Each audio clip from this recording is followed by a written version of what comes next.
Hey guys, Infidel 1258 here. Hope you're doing well. Hope you're having a good day, good morning. I see a bunch of people in the chat already. Elistios is like blowing it up. Um, Aaron, good to see you. Chuni, thank you for joining and getting into the bronze level. Appreciate you, bro. Guys, if you don't know, Chuni did a conversation recently with oh my goodness, I'm forgetting it. B Jangles and Wascal. What's their site called, or what's their show called? They do a once a week live with somebody from the Splinterlands community, and Chuni did an ep, as well as Yaba Matt, as well as myself, as well as Damian Wolf, as well as like just like heavyweights over there. So B Jangles and Wascal and the People's Guild. So go check it out. And yeah, thanks, Chuni. Appreciate you. Listios, good day to you too, my friend. I hope you're doing well. Hope you're doing really well. You have the perfect placement on start time. Yeah, man. I'm glad. I'm glad you feel that way. I'm glad you're available. What's going on here? There it is. Boom, boom, boom, boom. You're struggling with pneumonia too. You say Elistio says I'm having pneumonia right now, so I'm sick and trying to get better. And then the cough never seems to go away the past 2 years after Corona. You know what, man? I that's strange that you say that. My family has been struggling with a cough that's been persistent too, and actually 2023 has been like it's not been any one thing. It was not like just a flu or just a cold or just a whatever, but just one thing after another, and it's like this cold that won't, or this like annoying sickness that just won't go away. But this week actually was pretty good, except for some really significant, unfortunately, some seizure condition for little Lumina. But even that has recessed, so things are looking pretty, pretty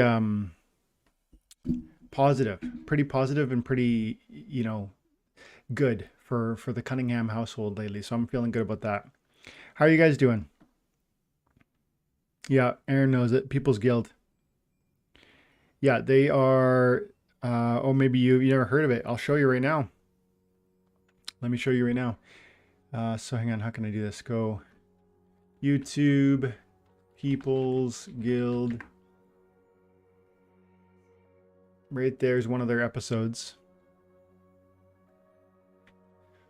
The People's Guild. And so they interview, there's two hosts. There's B Jangles is one of their hosts, and Wascal is the other host.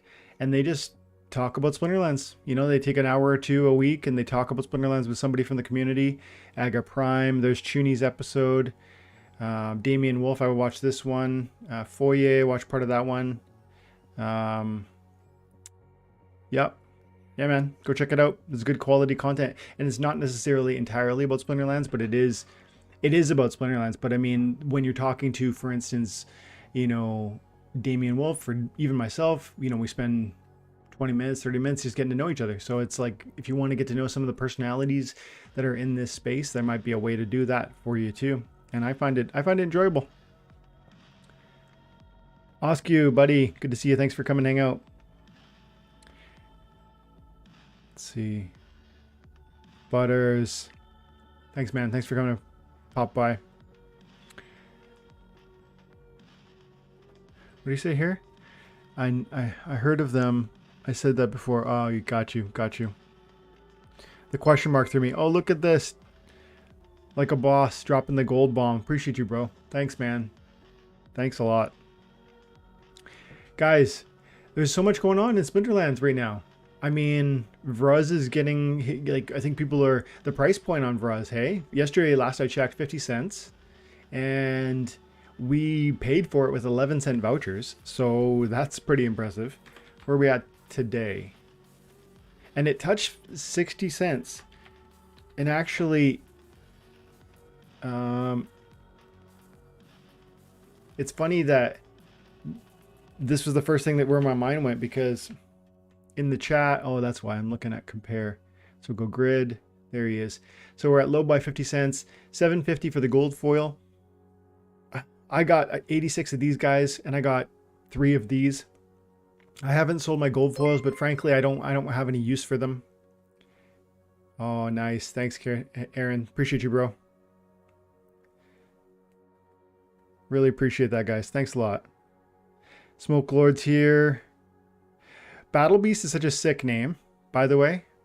I've seen you around in the chats and the conversations at some of the other channels too, and every time I hear that, I just immediately think that amazing character from I was gonna say One Punch Man from Invincible. If you guys are into animated superhero, like pretty dark stuff, Invincible's it's pretty exceptional. The season 1 was pretty exceptional. It's a bit too violent for me to show some of the stuff from a Google clip here, but it's pretty amazing. So I love that name. And Battle Beast is one of the... he is a villain, but he's not in the comic book series. He's not exactly even a villain. He's just a badass who he's just kind of like a really serious fighter. And he ends up fighting the strongest people, including in this animated comic book series called Invincible. But yeah, 50 cents for Vruz, and we paid 11 cents for this thing. And I feel as though, you know, the conversations we had on this channel about Vruz before it came were pretty accurate. And, you know, some of the things we talked about were that the vouchers, the vouchers were going to end up being an amazing value at the 11-cent price purchase, because they were going to translate into a card that was, I think I said 20 to 50 cents. And I said specifically, if it gets into that 20-cent range, and I think I said 20 cents really before I even knew the stats. I just knew it was going to be, I was certain it would be at least double the value of the voucher. Because you have to remember that some amount of SPS, the fact that SPS has to be staked means that there's a certain financial loss that happens in terms of a flexibility, because an investor who is just an investor is holding SPS, and they have to the ability to be flexible, having liquid assets versus staked assets, is a financial cost. Even if you wouldn't have spent it in another way, having it locked up for 4 weeks is actually a financial cost. And so I just knew it was going to be. It was at minimum going to be double the value of the voucher. And I think I did a video before I knew the stats saying that. And then after we knew the stats, I did that video with Oscar, who's in the chat. So appreciate you, bro. And we were talking about, you know, how it would be used, and, you know, the power and significance for the mana cost, and then just predicting what the price might be. And I think Oscu said specifically 50 cents is what he felt was a strong, in his opinion, like that was going to be the floor. I was able to snag 200 copies at 40 cents because there's always someone who gets a thing like this and they think, I don't care. Like, I just want the money. There's always somebody who, like, I don't know if it's weak, you call it weak hands. I feel like it's just too much. That's like a meme phrase. I'd rather say, just conditions are such that they, you know what I mean? It's like whether they want to have liquidity to move into another thing, whether they want to buy more SPS out of that, whether they aren't really playing the game anymore, whatever. There's a million possible considerations that would lead to somebody making that complex decision. There's nuance in why you would do that. But for whatever reason, these were selling for 50 cents, and Buddy comes in with, I think, about 400 copies, or it was probably multiple accounts. And I bought 200 or so of it and got it up to level 9. That's where I'm at right now.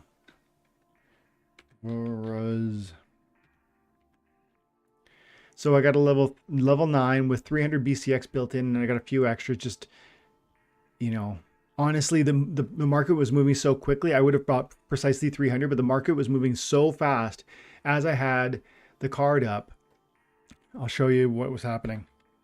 It was like, I'm in the market here, and there was this top listing at the low price was like 40 cents, and it had 250 copies, and I'm adding it. I added like 150, and as I did that, it's like now there's 80, there's 70, and it just within the 3 seconds it takes to go like this, go 150, or let's say right here, go 110, and then add, and then to get up here, and it was just like red, because people were desperately buying it at that 40 cent range. The buying pressure was really high. And so I feel like 50 cents is a pretty secure price. If this was to, cards sometimes trickle down, trickle down, trickle down because we see that there's initial buying eagerness because maybe there's 1,000 people who feel they need to have this card and they have the assets, liquid assets with which to buy it. Well, they buy it in the first days or weeks or hours. And then once that buying pressure is satisfied, you can see a slow, like an increase of supply to the card. That not an increase of supply to the card totally, not like a growth of how many copies exist, but a growth of how many copies are on the market for sale. Because people eventually get to a place where they say, I tried it and, for 50 cents or for 48 cents, I'm willing to sell it.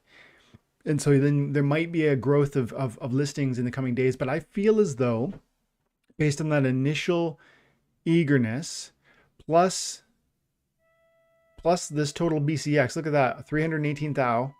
So of the 530 million or whatever it was, 550 million that were staked, many copies did not get bought.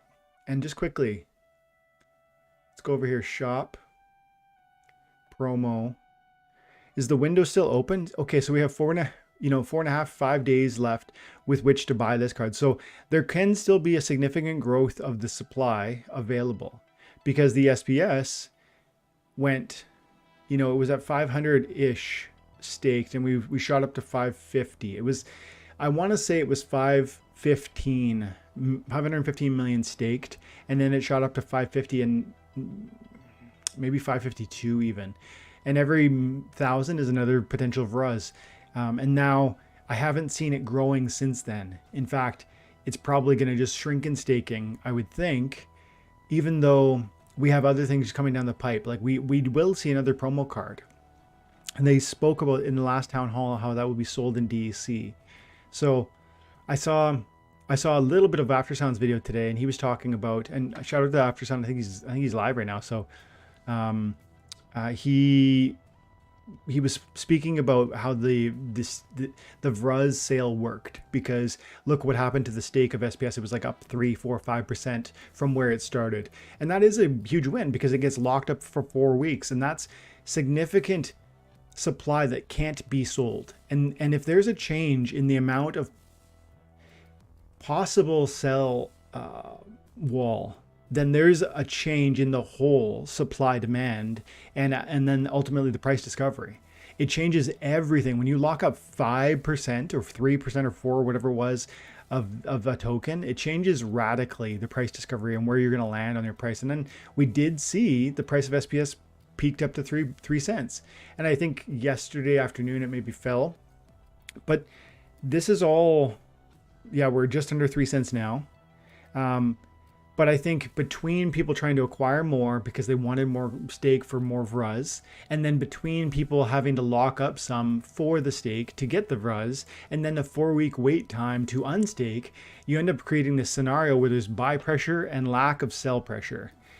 And so that's an exciting thing. And we already know that we're going to do it again. This ride is going to start up again in 3 months. I think they said it once a quarter they're going to issue one of these promo cards. They've said that the next one will be sold for DEC, not for vouchers. They said that in a recent town hall. I'm not sure if everybody noticed it.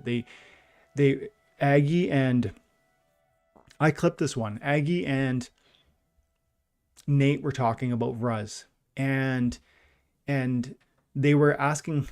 Aggie was asking Nate, how much is the new Vruz card going to cost? Because at that time the community hadn't been told, and how many are going to be minted. And he explained it was going to be 1,000 SPS would entitle you to mint 1 copy staked, and then you would need to pay 1 voucher. And then Aggie said, yeah, I think we're paying vouchers for this one and DEC for the next one. And Nate goes, yeah, that's right.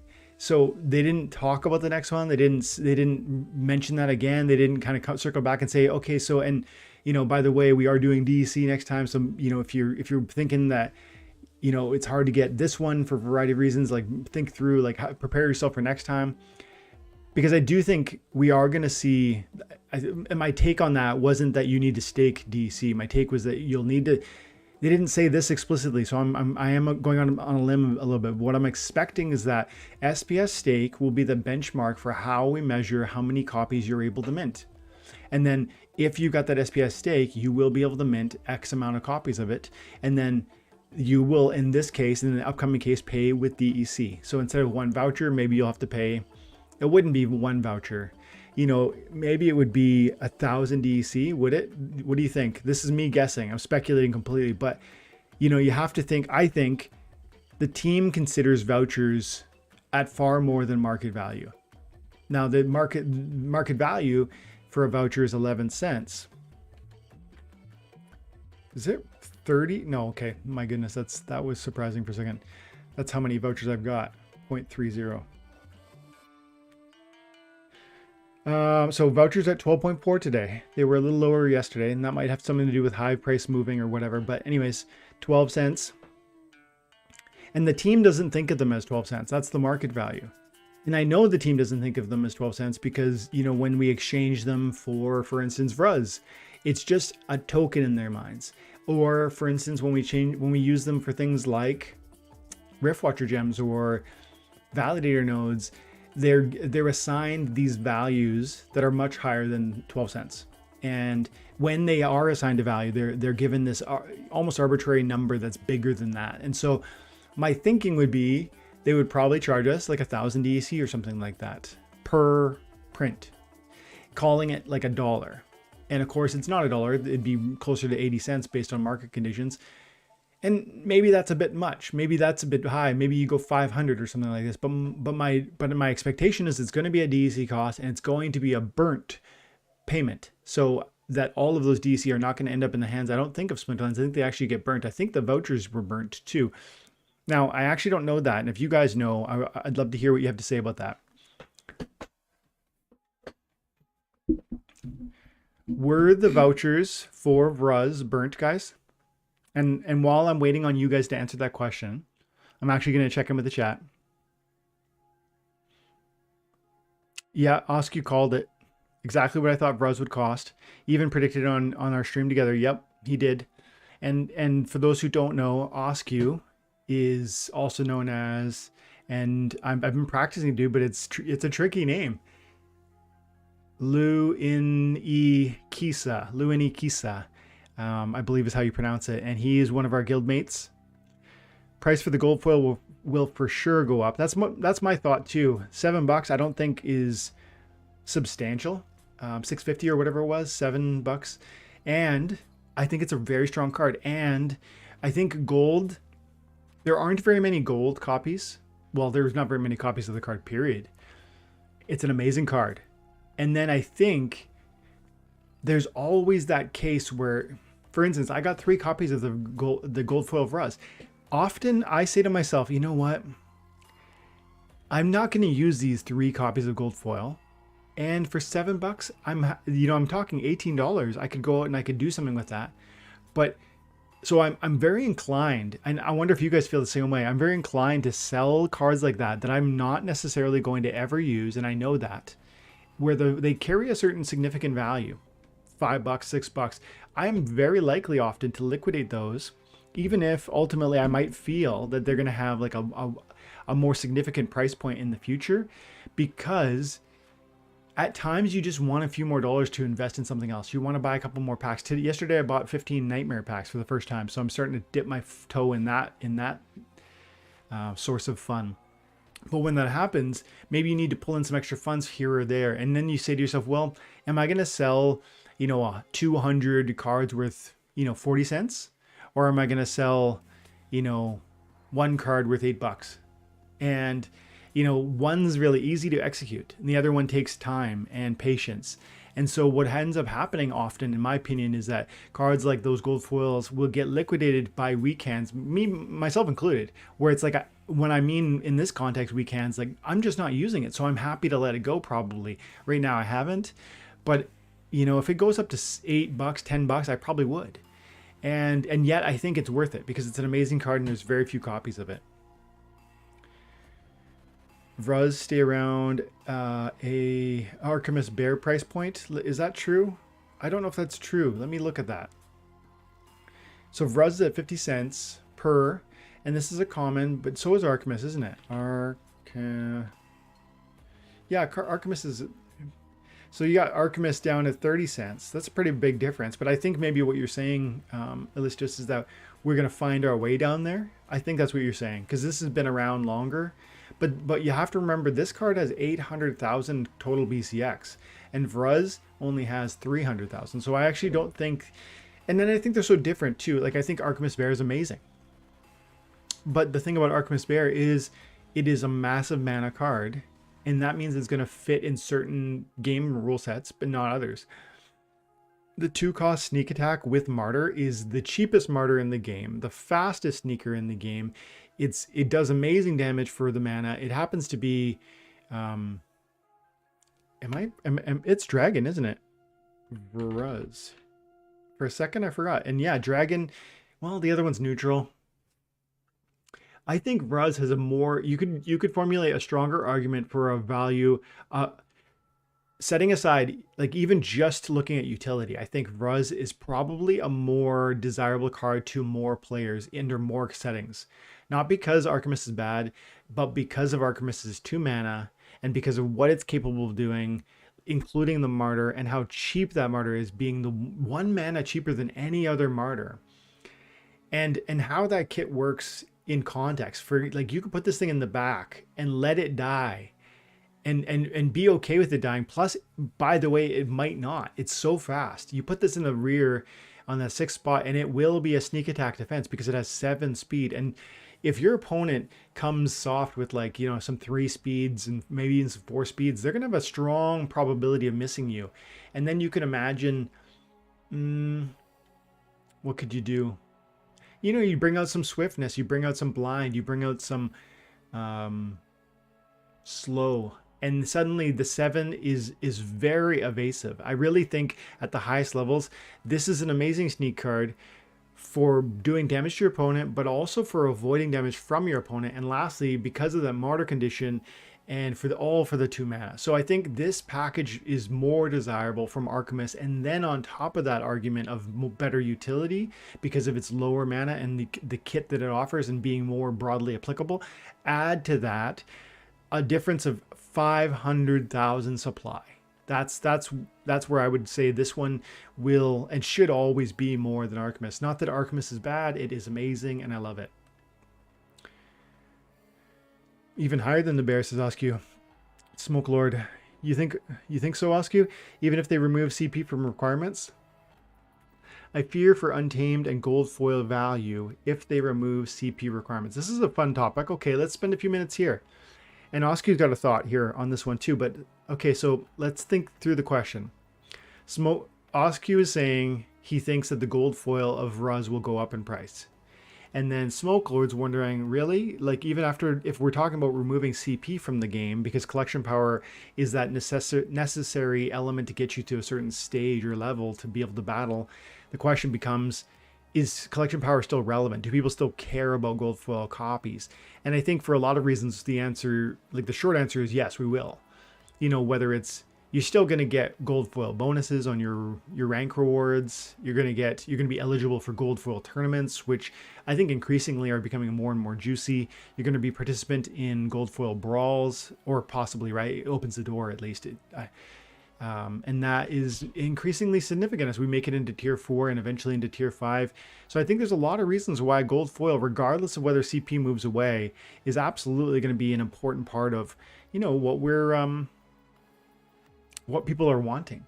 And plus there's the rarity side. Like, we should never forget that this is a collectible card game and there are collectors out there. So there are people that love this game because they like playing it. There are people who like investing in things, and those sometimes are the same crowd, but they're sometimes not. But then thirdly, there's just the collector. There's a person who just loves collecting. And I was talking yesterday with Blaze Koss, or he goes by Blaze, but his name is Blaze KOS, and he's a great guy. And I got to know him a little bit. It was a fun conversation, and I hope that he'll come back on the chat.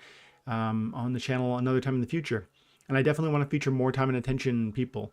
So yeah, if you guys are in the guild and you want to make yourself known and share a bit about your journey within Splinterlands, I think that would be great, because I really truly believe I'm starting to recognize through, for instance, the People's Guild, and actually through your guys' viewership of some of these recent videos I've done with some of these guys, including Oscu. It's like, you guys want to see this. You want to know these names that are in our community. And I think that would be great because it's going to open up new stories for, hey, like, how did this speak to your life? How did this, what is this? How did this game call to you? What attracted you to it? Because I think that's going to then open doors for new people that are still exploring this. So I'm excited to kind of go down that road. But I'm digressing here because I wanted to, I guess, speak more to that, the collection power thing. But I think, yeah, even if we move away, even if we move away from CP being important, you still have, remember, what are they called? You got your PP that you got to worry about. And so the gold foil card does have more PP than the non. And then there was one more thing. I was talking about collectors. And so there's like three audiences in my mind. There's the player who allows for playing for his own sake. There's the investor who just buys these things because he thinks they're going to go up. And there's lastly the collector that wants to have the rarest of the rare. And that would usually mean gold foil cards. So I'm pretty convinced that gold foil still has a massive place for growth in the future. I'd be very surprised if we saw lower prices. No. Okay, in the short term, anything could happen. But in the long term, I would be very surprised. And Oscar says, Smoke Lord, yes, because regular foil will stay at the same price or less. And maxing out a regular foil versus a gold foil is only 30 to 40 USD. Difference for a max copy. Oh, yeah, okay. Yeah. I think even just, I mean, that's all true. But I think at the end of the day, it's like you just have to look at, was collection power the only reason we were buying gold foils? And I think the answer is a resounding no. There was a variety of reasons: investment, collectability, and then even utility and functionality, because I play the game and I want to thrive in these gold foil tournaments, guild brawls, etc. So, good question though, Smoke Lord. That's it's fun to think through because that's a radical change. The new CP and how that, because that's already started, hasn't it? Hang on, let me see this. So they're still tracking power, but then what I noticed on the, and let's look over here on the leagues. So we still do need X amount of power technically, like to ascend into the next league. That's the collection power limitation or requirement. But then I noticed on peak monsters, let's look at this. How did I see that? Just yesterday I saw the production points, the PP being reflected on the window here. And maybe it was in my, see, look, under your my cards peak monsters, acid shooter stats level BCX collection power PP.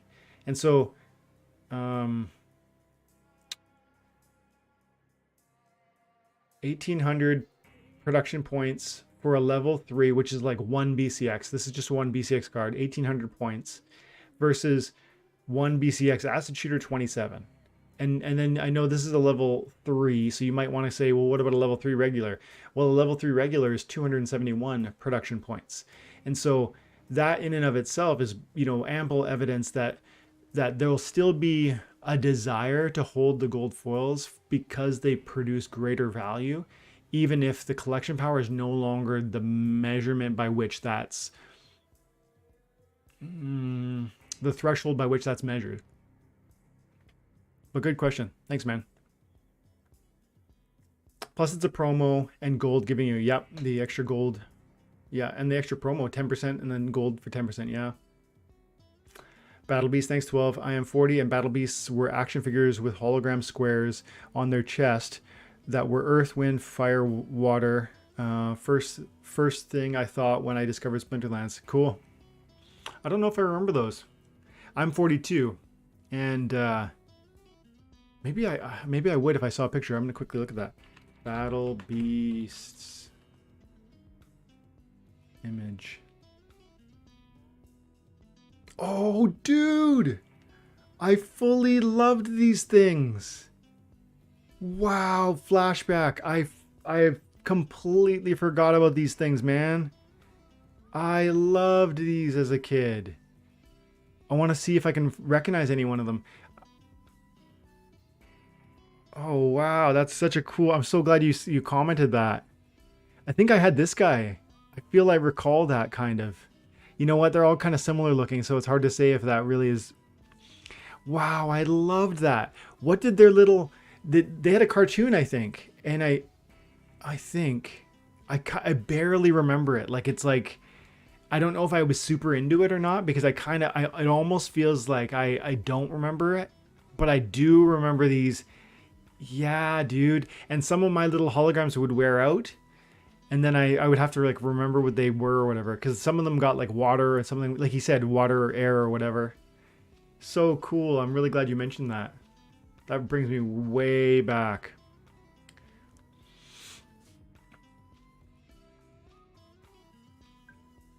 Oscar, I bought a maxed out Vruz for that reason, for the gold foil. Did you? So you did. That means you bought 38 copies at $7 ish.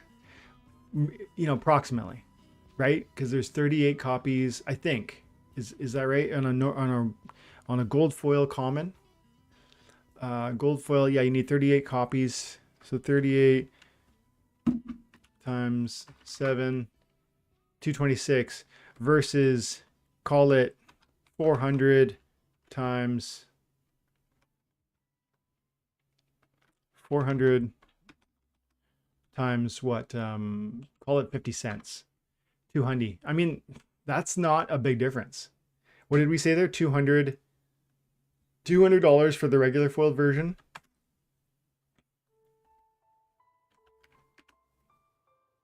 Or 266 for a gold foil. That's a bargain. You're talking is that it's a bit more than 25%, right? It's probably closer to 30% more. Yeah, 33% more. It's 33% more, but I mean, that's not a lot of markup.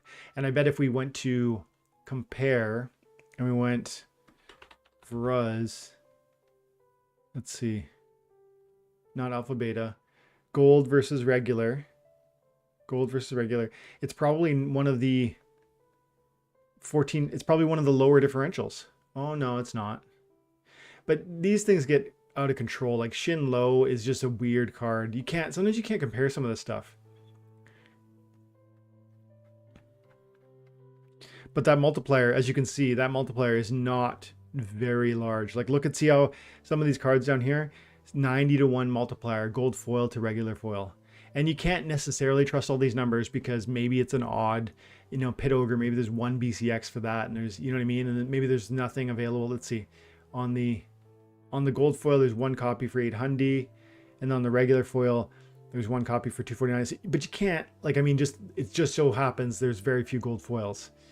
So you can't always trust it, but for 14 times differential, and I would argue it's not 14 times even. It is 14 if you want to buy kind of one, but the real number is more like I said, 33% more because you only need 38 copies of a gold foil versus 400 for a regular, and that's if you're going to max, because if you're not going to max, the numbers are even potentially lower. If you've never thought this through, guys, this is like something I've talked about before, but I will reiterate because we're doing a live that's reaching the public and maybe you have never heard this before. But sometimes the differential between gold foil and regular foil can be surprisingly low. And I think that Vruz one is kind of an example. But just as another example, like if we look at, how do I put this? Okay, so let's say you want a card, and probably not one of these cards that's super, super cheap as is, but let's say you want a card that's like halfway expensive, like maybe let's go to like a rare. Let's go to the rares, and let's say you want like a Silver Shield Paladin, and you're talking, and you want to play at gold. This card's quite good at gold. In the gold league level, you get up to level 6, and you have 8 hit points, you have 4 armor, and you have 3 speed, and you got 2 damage output, plus you got magic reflect and shield. It's a good strong card, especially now that Grandmaster Wraith is in the leading the white team. So you need 35 copies, and 35 copies is far, far lower than 115.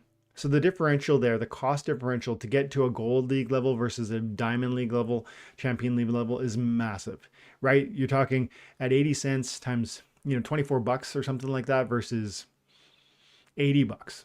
Big difference, huge difference. But then recognize also, let's look this card up. Silver Shield. Oh, okay.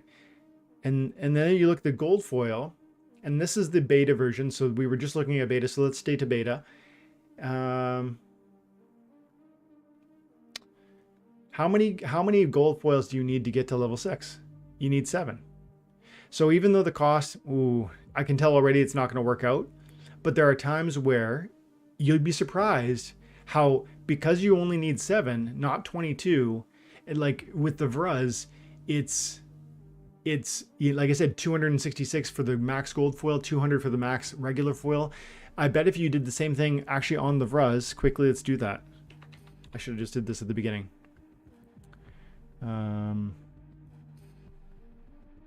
So if you want to get a regular foil at level, so we're talking common, so common goes up to, in gold, I think level 8. So 220 copies, that's like half the price, right? You're talking 200 for that, you're talking roughly, 100 for that. But then if you wanted the gold foil version at that level 8, you only need 20 copies. 20 copies, that's 14, 28 bucks, right? Is that right? 7 times 20. Yeah, 7 times 10 would be 70 bucks, 140 bucks. My bad. I knew I was off there. So 140 bucks versus I think it was like 110 bucks or something. So sometimes at the various levels, because of how many copies you need, it can be surprisingly cheap to get that gold foil. So always look at that. If you're just playing at gold, don't necessarily just look at times by 400 times by 400 times by 38.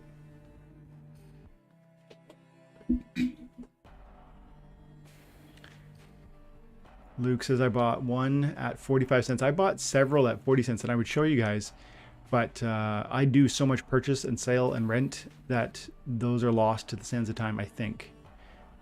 Listos, depend how involved they are with the specific card. I wonder if you're talking about the gold foil price appreciation. I think so. I need to get 180 more Vruzes. Yep. I think a lot of people are with you, Aaron. If they already have max gold foil, you don't need the extra 500 copies lying around. That's true. You could, if you're going max gold foil, you could just go ahead and sell off those, the 200, 300, 400 regular foils that you might have accumulated at 50 cents a pop. And like, for instance, well, I consolidated all mine. I don't know that I would sell, if I tried to sell 300 BCX of my Vruz, I bet I would have to sell it for 40 cents a pop, not 50. I think I'm going to shoot for a level 5 gold. The level 5 gold, what would that offer? Level 5, so you get the martyr. Yeah, that would be pretty huge. I would say that would be a very key breakpoint. And that's another thing. There are times where cards have a key level that you just almost have to have. In my mind, I have to have the level 9 because that extra speed is so important. But and that extra melee damage, which starts at level 6 or starts at level 8 over here, is very important. The True Strike would be awesome, but I don't need it, especially when you're talking about 7 speed. For the most part, I'm going to assume this thing is landing its shots. So for me, 300 copies of the regular was enough. I didn't go the extra 400.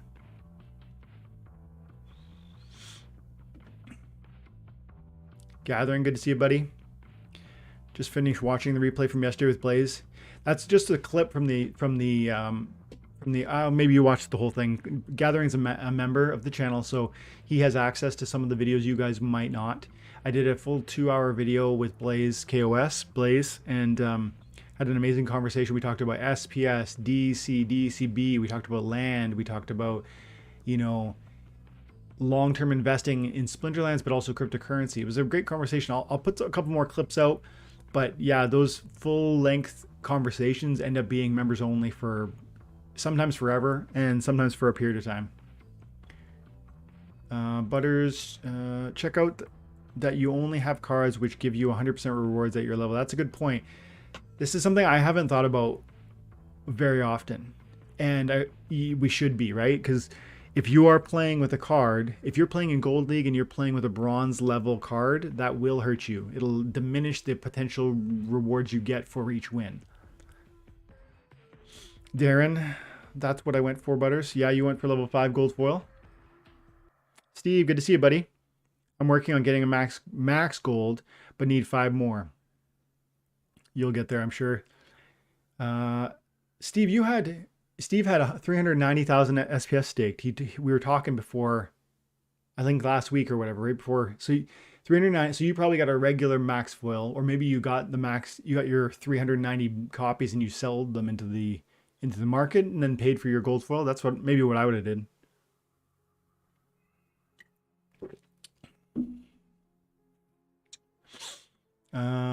Alex got my Vruz up to level 5. Everybody's going for that martyr, hey? Yeah.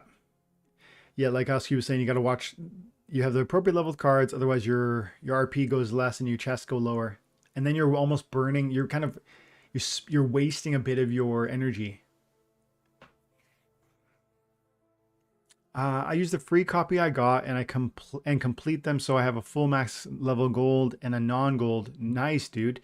Use the free copies you got, and complete them. Yeah, man. Good. I was able to claim. Wow, you guys are cruising here.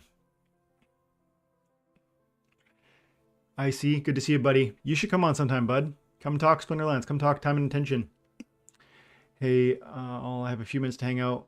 If you're still here, I see. That's invitation, pal, for real. And gathering, I'd love to speak with you again.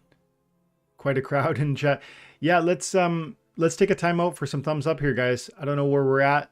I can see there's 35 viewers and 7 likes. And it really matters, like especially on these longer lives. Like when we do a 2-hour live, new people who have never seen me before see me because you guys do like spikes. So if you're watching and you're hearing my voice and you're enjoying the content, and if you really want Splinterlands to see more people's attention, then please appreciate the likes. Yeah, especially on these, it matters always, but especially on these like long lives where we're just like, YouTube loves this stuff. Like if we're gonna come on, we're gonna talk, and I'm gonna invite people to stay on YouTube for 2 hours straight, and hopefully you find that you're getting entertainment out of it. They love to inform people about that, but how do they know? It's through the likes. And so please, yeah, drop a like.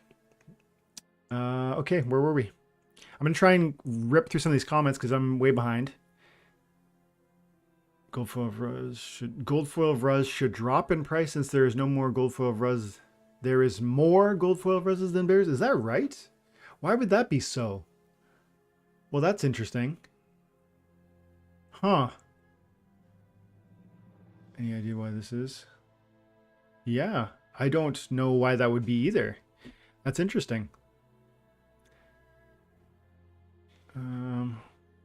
Higher gold foil rate than any other card ever released. Wow. Is that maybe just like a thank you to the SPS stakers almost, right? Like it's like, hey, we really mean this. Like get your SPS staked. Yeah, that's definitely atypical. I took my 25,000 SPS out of the liquidity pool and stacked, and now I'm powering down 100,000 to get 25,000 back in a week and then cancel the power down. That's what I'm doing too. Whenever I want to unstake SPS, if you have a bag of SPS and you think to yourself, let's say you got 100,000 SPS and you want 25,000, you can do 2 things. One, you can unstake 25,000 SPS and wait 4 full weeks, or you can stake the whole thing. 100,000 is what your bag is. Unstake the whole thing, and after 1 week, you'll receive 25,000, which is what you wanted liquid in the first place, and then just stop the unstaking process. So that's, you probably all know that, but in case you didn't, that's something you should be aware of.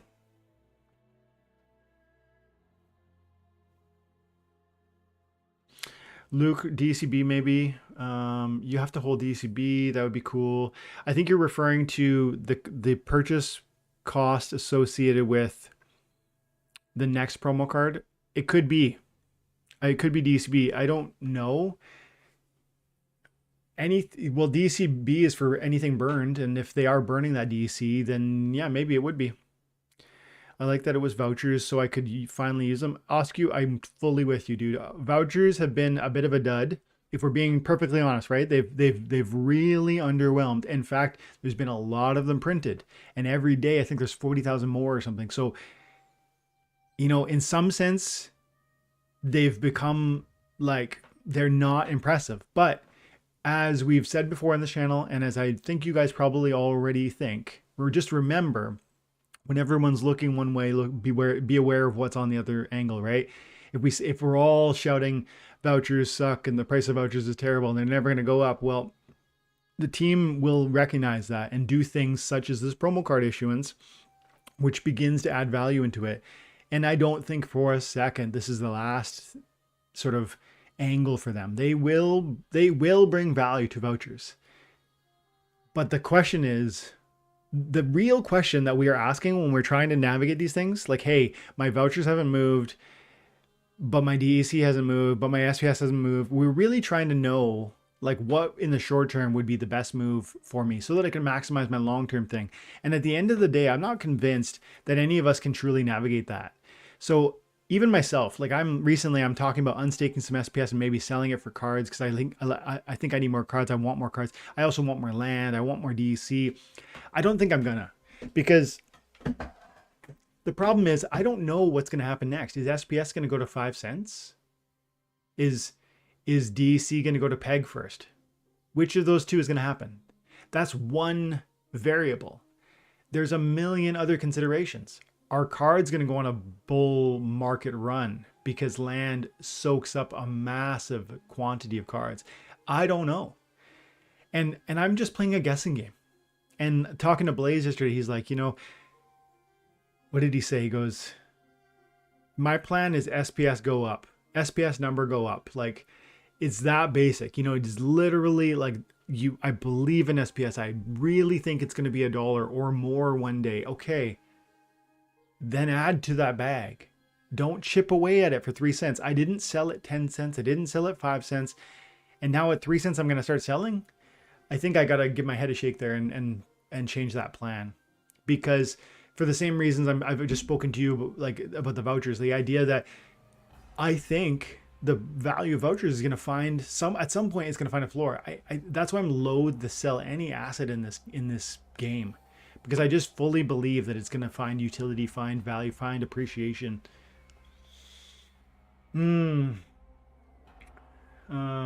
Powis, made the live. Good to see you, buddy. Okay, so Listio said that the SPS was burned, or I mean the vouchers were burned, which means that the DC will likely be burned. That's good to know. Steve, hard to tell. I wonder if the next one the team sells will only be max. Will be 1,000 max level again, like Walker or something. That would feel like a step backward to me. First of all, I think Splinterlands, one of the things about Splinterlands is that one of the best things that is sometimes overlooked about Splinterlands, people say it's a collectible card game. They also say it's an auto brawler, meaning you pick your battle and you watch what happens. And that's true. That's part of it. But then there's an overlooking or like an ignoring of the fact that there's a complexity in the economy of this game. So think, how many SPS do I need? How much DEC do I need? How many land plus do I need? All those questions. How many cards do I need? Modern versus wild. And then within the card conversation, we talked for 20 minutes about Vruz. We talked, some people are like, hey, I want a gold foil. Others are like, I want a regular foil. Some people want level 5. Some people want level 10. I got a level 9. Those differences are not just anecdotal. They're actually pointing to the fact that the card collectible nature of this game is its own economy. And like any economy, there's a risk versus reward, a benefit, a pro and a con to a more expensive version or a less expensive version. Maybe level 5 is all you need to do what you're going to do at the league you're playing in.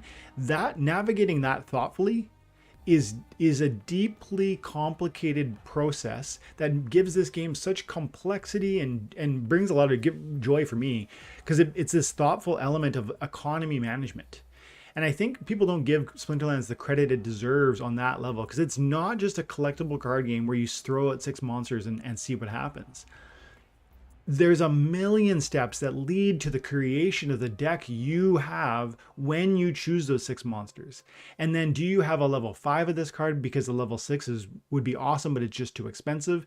That's a choice you're making that might open doors for you to have other summoners that I don't have, or other monsters, tanks and support monsters that I don't have. And so the give and the take in that play of the economy is so fun to me. It's actually really it's a whole level of complexity to this game that people I don't think, think about very often.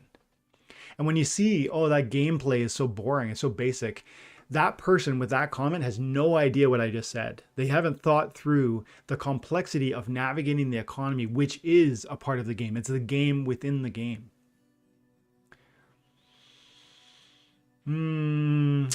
Guys, I'm talking fast as I can, but you guys are writing faster. Appreciate you. Thanks for the amazing conversation, guys, for the amazing feedback, the great comments. I love it. I'm so hopeful for where we're aiming because of, like, in large part because of what I see, like the passion I see from people like you guys come out, hang out after someone was live before me, and I know you guys are watching them, and then I'm live and you're like, yeah, I could do 4 hours in a row of Splinterlands. Why not? That is awesome. That is awesome because it means the people who are still here, even if we are smaller than we wish we were, this community is sold out for what this is. And of course, that doesn't mean it's perfect. And it doesn't mean we don't have complaints or criticisms. Those are fine.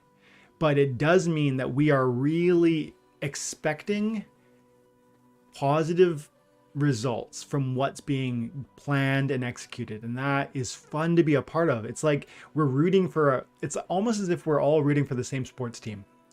And you get together inside of a stadium with 30, 40, 50,000 people that love your team. That's Splinterlands is our team, and we're cheering them on and watching and hoping they make the right calls. And sometimes they make a call and you're like, oh, that was such a stupid move, why'd you do that? And sometimes massive wins. Like even Vruz. I think Vruz was a really big win. The price of Waka was insane. I think that's true for what it was. But I also think Waka is really mocked. And I'm not in that crew anymore. I used to personally think it sucked. And I've come to a place where I think Waka is actually pretty strong in the right context. I really like having poison, but I need it as an option. I don't think it's a carry card. I think it's part of a kit that can be very powerful. Push and shove. This is it, man.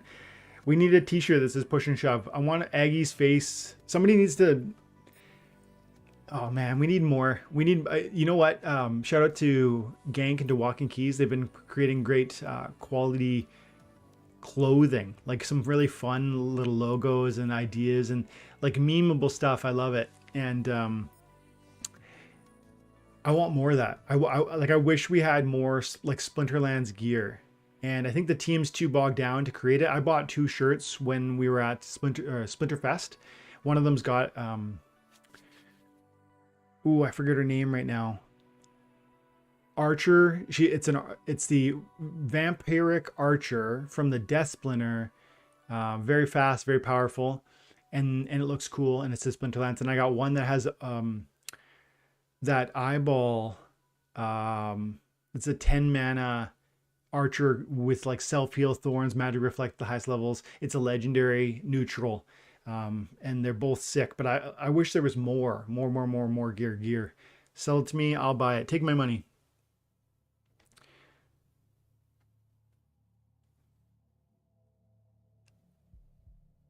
Plentiful promo cards. More. Luke says, I prefer the plentiful common promos. It's funny because, Vruz came out and they were talking about making them gold or regular, or sorry, common. And I heard people say, oh man, it's so unfair. Like, why don't they just make it legendary? Because part of them, I think the statement there was, hey, I'm not going to get 400 copies. So I'm not going to have a max level copy. So I wish they would just do legendary, because then 1 or 2 or 3 copies would go a long way. But it's funny because like, if they did a legendary, there would be so few copies of a legendary. It'd be such a crazy price. You wouldn't get those either. So I feel as though, people just they they really, we all want the most that we can get, and so comments like that sometimes are really geared at, I wish I could have more, is what you're saying. And so I think, yeah, let it be a common, because one, commons are applicable in more games. There are certain cards where legendaries can't be played. Two, legendaries are often $10 or more, $20, $30, $50 for a card. It's nice if it's a 50-cent card, and then somebody who wants to play in bronze can afford one. I think that appeals to more players. Plus, earlier Steve said, maybe like Waka, they'll just issue 1,000 max level copies. Again, like I didn't finish this point, but what I was trying to say earlier about the economy of this game, the game within the game, is being able to, the cool thing about Splinterlands is being able to navigate. No, I don't want a level 10 Vruz. I want a level 8 or a 5 or a gold foil or regular. That is that's a complexity that is allowed within the handling of your Vruz that is not permissible within Lux Vega or Waka Spirit Blade, because they come out max level, and or for that matter Rooney, because they come out max level and you can't negotiate that. You can't choose the level 1 Rooney. It doesn't exist. And so there's a degree of simplicity with those cards. And I think for one think we should steer away from that where we can. Yeah.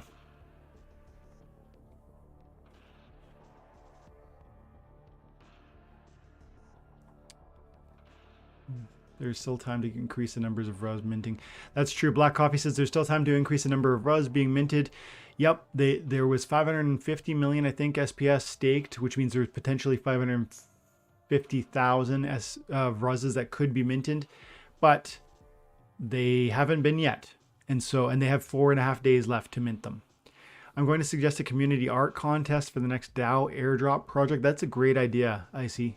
That's a great idea. So you'd get some, like I was saying earlier, like bringing the community together around things, whether it's conversations and introducing personalities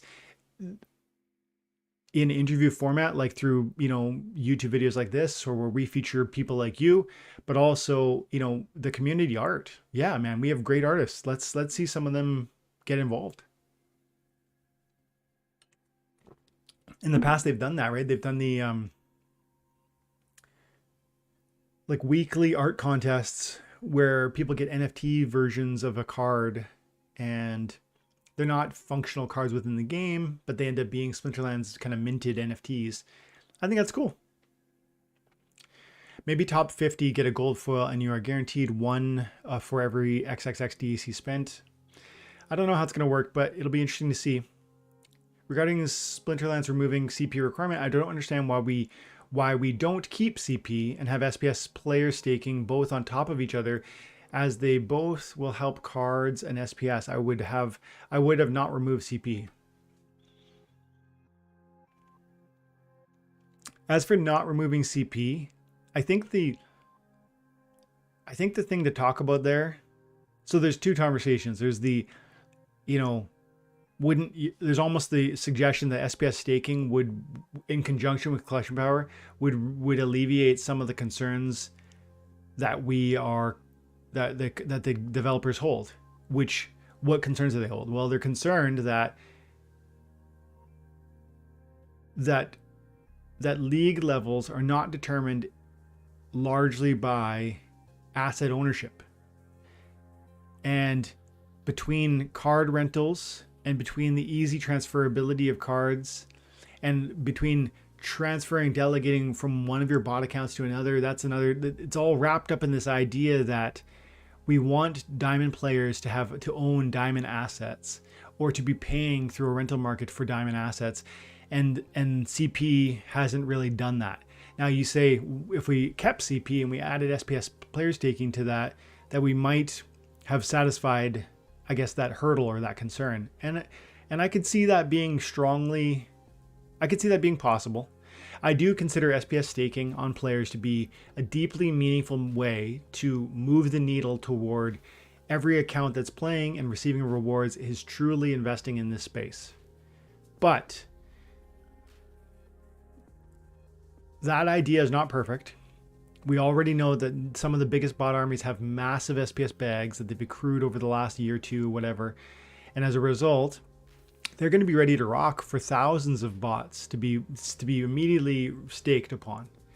Additionally, SPS staking will be made rentable. I know this. I'm certain of it. There will be a path where the game will create a mechanism where not only can you delegate SPS to John Doe, Jane Doe, to your favorite player, but also there'll be a way where you can rent out your SPS delegations.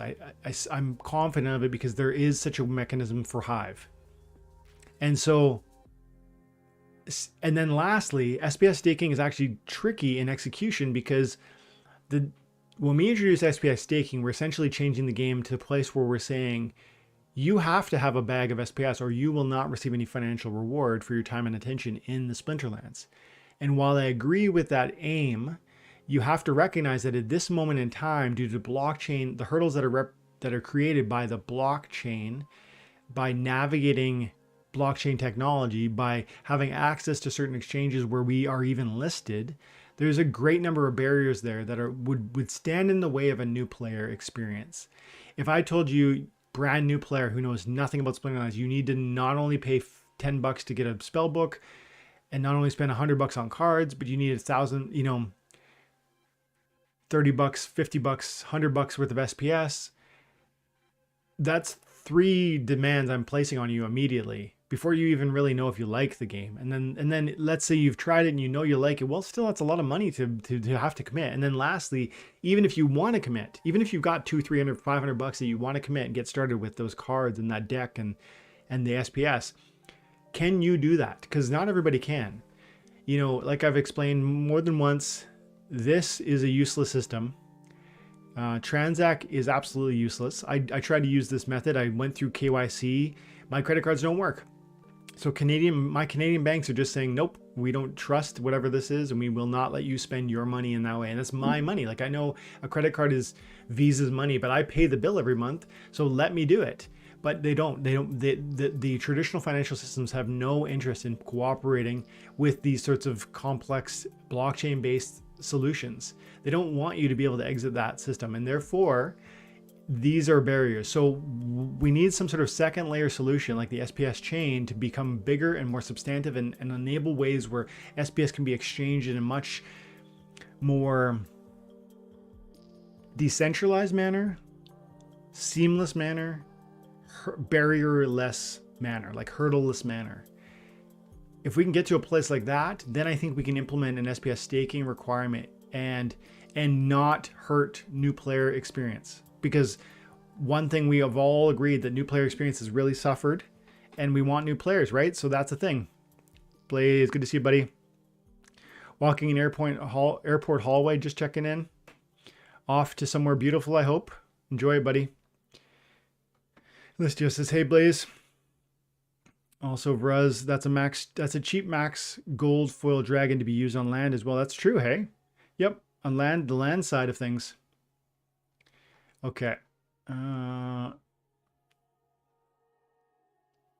Kennedy, getting a big pump on SPS gains per battle because of this energy rework used to have ECR at 55. This is a great topic.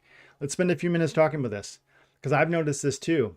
Aaron goes, he's getting a big pump on his payouts on the SPS gains because the amount being paid per battle is larger because he's no longer at 55% ECR or 50, 60, 70, 80% ECR, whatever it was, you were receiving a proportion of the possible rewards. How do I say that better? There's a better way to say that. So when you're playing this game and you play and your ECR, the old ECR system was set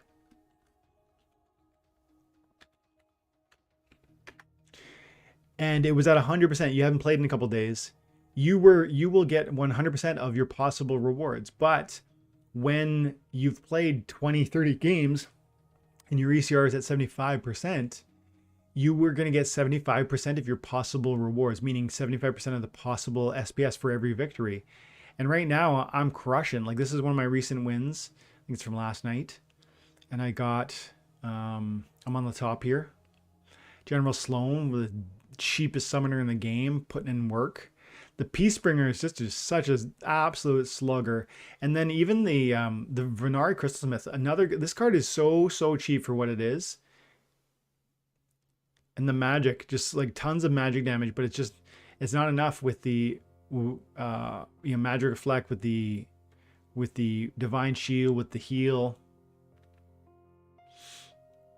So we end up winning it. And how many SPS are we going to get out of this? I love this card too. The Protect over there. So how much do we get out of that? We got 10 rank points for the victory. My opponent was substantially less than me in rank. But look at that. I got 8 SPS. 8. Now, mind you, I'm in Champ 2. So it's a different league than you. But 8 SPS for that victory. And every victory before that, ever since they've instituted this energy bar, will and always will be, at least unless they change it, that full payment, that full piece of the pie that you would be possibly eligible under the old system. So yeah, it's going to transform how much SPS you're able to claim, because most of us would have been playing probably at least half of your games were going to be played under the old system at a diminished return. Whether you're at 90%, whether you're at 80%, that's still a 8/10 of or 9/10 of your potential eligible reward. And now here we introduce this new energy credit bar or whatever, where you're going to get 100% of your possible rewards every time you win, which is huge. So to me, that's translating between like right there, I think I was 8, and there's no real win request. Like, well, hang on, what sort of bonuses did I get there? So look, where's my bonuses? Okay. So I got a 5% win streak. I got a 10% focus card bonus, a 30% gold foil bonus. So there's lots of bonuses in there. Guild bonus 9%, beta card 5%, lots of bonuses. A total of 59% on my bonus. So, you know, call it probably regularly 5 or 6 for a win. But at times I was getting 3. Because I had played so close to 50% of my ECR. So that's a massive difference, and it's going to translate to more payouts for each of us.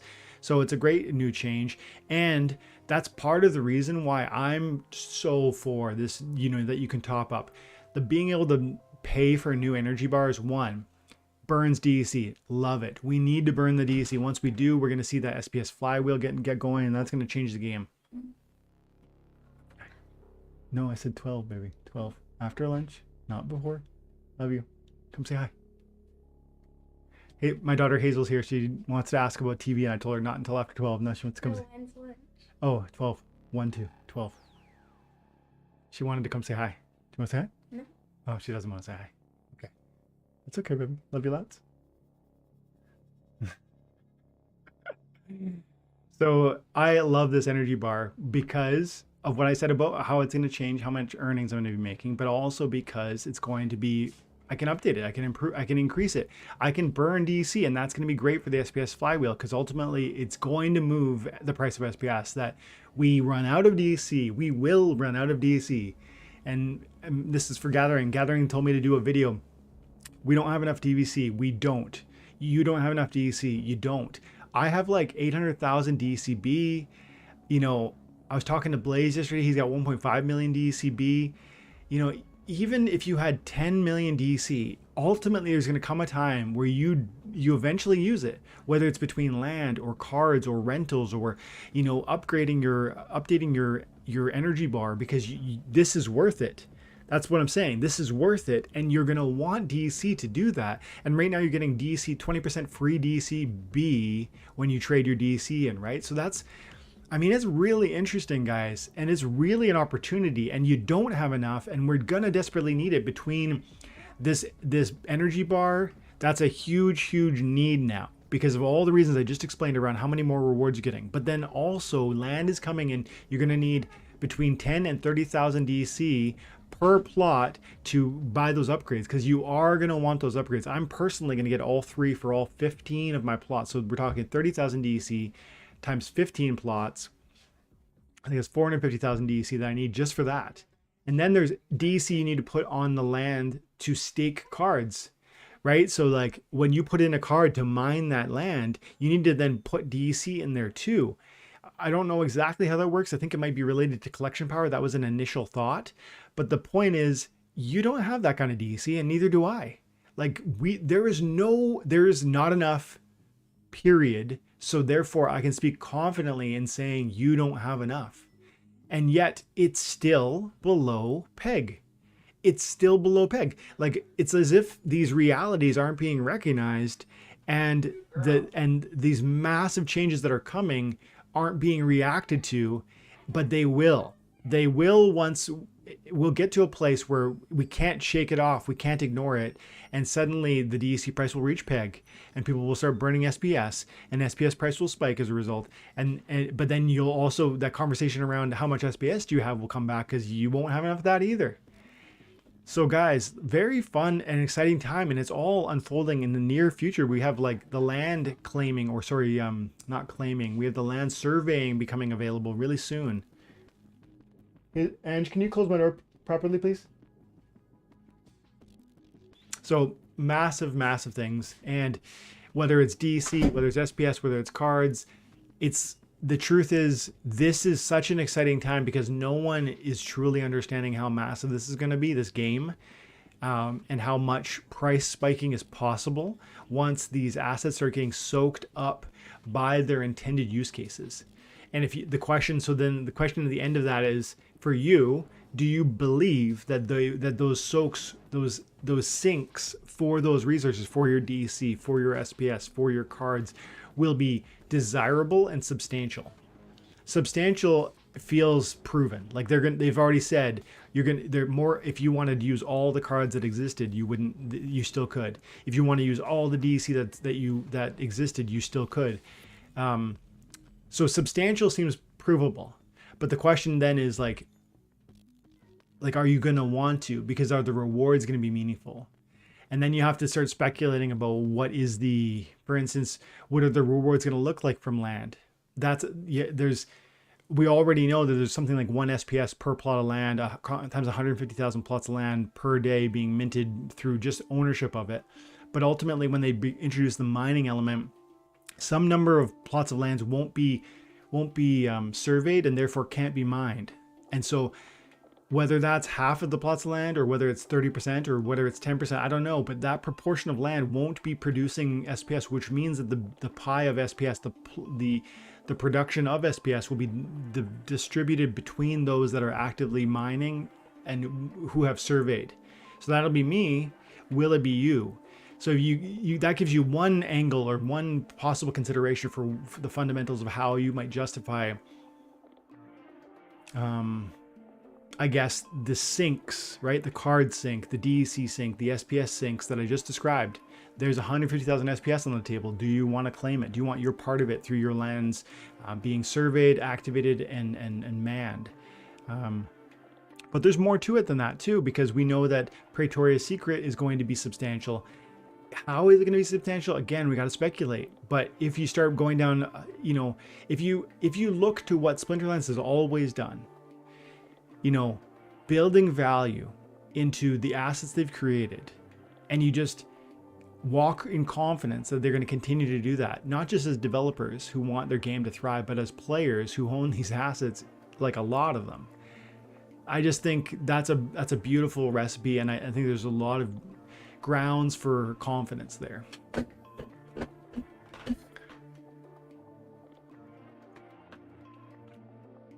Okay. William, good to see you, buddy. Yeah, that's how you get the PP. Eli loves the ECR change, very helpful for gameplay strategy.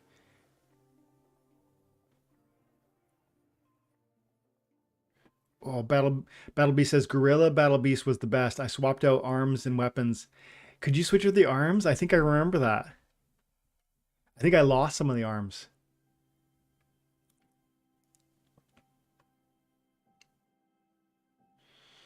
Let's see how we got 45 minutes left, guys. Do me a favor, and if you haven't hit the like, do so. Like I said, it really matters. 31 viewers, 26 likes. If you're enjoying the content, only if you're enjoying the content, please drop a like. It'll help us out. Luke says, what is everyone's predictions on how much SPS is needed for each league when staking? That's a fun conversation. I think one way to look at that is to try and go look at the SPS stake that's required to enter into a variety of events. If you go to the event page and then you just look at, look, this is a Diamond League level put on by, this is a Splinterlands event. So how much SPS do you need for this one? 17,000. 17,000 or more. That's at the Diamond League level. And you can go down the road. This one's a Silver League. You need 4,700. So I actually think that those are going to be something like what you can imagine. But I also believe this is going way back, and everything they said before is, I guess, subject to change. But they did tell us that it's not exactly going to be, hey, you need 1,000 and then you'll get rewards, but 1,001 does nothing for you, or 999 does nothing for you. That's not what they'll do. They'll do something where it's like a moving target.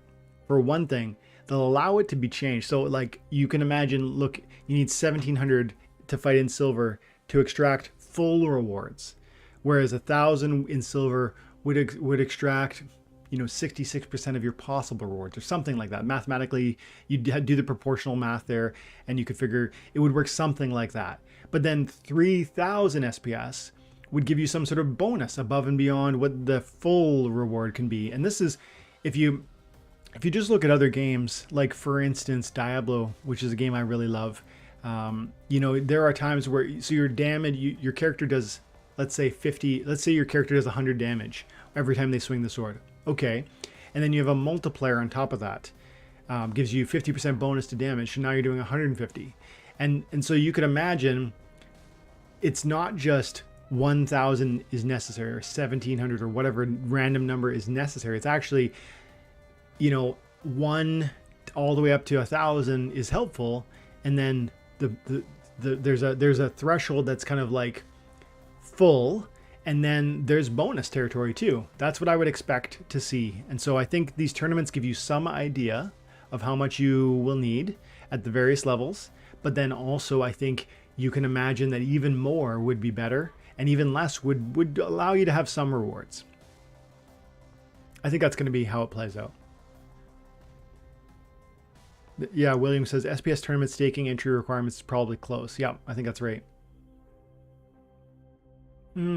Oski says, I asked this on a Splinterlands stream, and he said 1 to 5,000 for bronze, 5 to 10 for silver, 10 to 25 for gold, 25 to 50 for diamond, 50 to 100 for champ. Whoa, boys, that's serious. Like, I don't even have 100 yet. So we got to get, see, this is the thing. I can't sell my SPS. I can't. It's too important.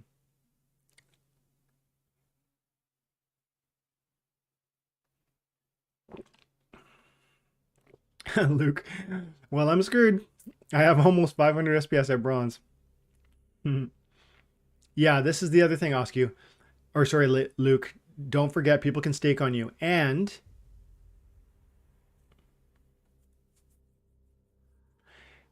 well, I was going to say you can rent it too. I think you're going to be able to rent it. But then you said immediately after Oscu said that, you said, I'm not renting though. So I guess you mean like you wouldn't want to spend money to rent SPS.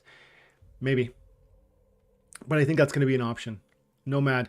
Matt said the SPS staked will not limit you to rank up from league, but only to limit the reward you get. So you can have fun playing the game? Cool. I didn't know that. Those SPS staking numbers will be huge gatekeep. That's probably true, Eli. Butters, 25 minutes behind in the comments. Dude, if you were here, Butters, you would see, buddy. There's at least 30 comments. Well, you are here, but I'll tell you, I'm reading as fast as I can, boys. At least just true, but Nomad 35. I guess so, Nomad. You can still play in higher leagues even with low SPS staked, but few reward shares. I guess so. You'll have to, I guess, weigh that, right? You'll have to decide whether that makes sense, maybe. Again, balancing the economy. Sometimes decisions like that make sense. Butters, I'll take a win with a little bit of a penalty than not use a card and lose a match and overpay for the full BCX in renting or buying. This comment from Butters harkens back to what I was saying about the economy of this game and the game within the game, like navigating your limited resources to buy the best, most effective assets that are going to help you, because you can't have everything. So maybe a level 5 Vruz is all you get, and maybe that's, even if it hurts it gives you a bit of a penalty, it helps you win because it's a powerful card. Vilson, I like it when you stream around this time. It's easier for me in the EU to hang out. I appreciate you coming, dude. Do you still bot with the new system in place? I do, Vilson. I actually just started using XBot. I use it when I'm not capable of playing. And in this season of life right now, some of you know, some of you won't, but I work at a church. I'm one of the pastors at my local church, and Easter's coming up. So April 7th is Good Friday. April 9th is Easter Sunday. And if you know anything about Christianity, this is a very big day for us.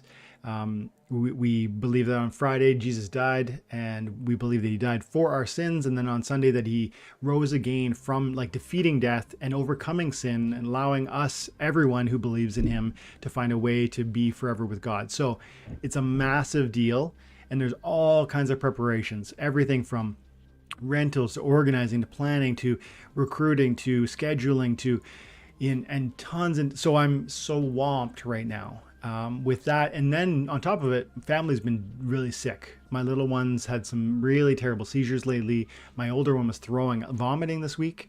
So it's been absolutely crazy. 2023 has been crazy for me. Like, our family has been sick the whole time pretty much. It's been a wild year. And so, yeah, I just discovered XBot very recently. Was it Oski that told me? Somebody told me about it. And there was a sale. They sell their XBot. And I tried to get one. I didn't get one from them. I bought it off the market. But it cruises, dude. It's powerful. It's very powerful. I have concerns about where our game is going within the context of bot use, because I don't want this to be a place where players don't play. But at the same time, I have an investment, and I have assets, and I have a life, and I have a family, and so I have to navigate all of that. So I do use XBot, and it's very successful.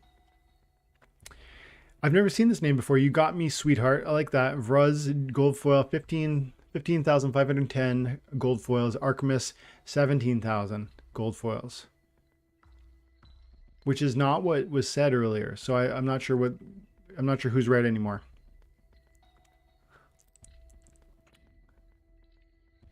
Anybody think the price of Vruz is coming down? I'll ask this question out loud. Does anybody think the price of Vruz is coming down? I don't think so. I mean, not substantially. I do believe the answer does depend on whether or not the last 200,000 copies get minted or not. That's a huge difference in supply, and therefore it would matter to the price. Oski says he thinks it'll float between 40 and 55 cents, but I just feel like